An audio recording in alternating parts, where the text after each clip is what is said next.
So for the first step, we're going to head over to search and type in View Advanced System Settings. Click on it. Now under Startup and Recovery Settings, you want to click on Settings. Now you want to untick Automatically Restart and then click on OK.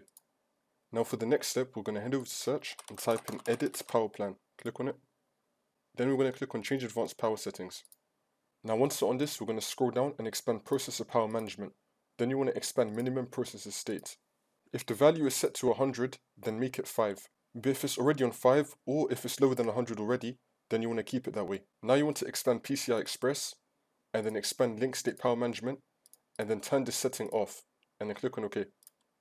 Now for the next step, you want to head over to search and type in Check for Updates. Click on it.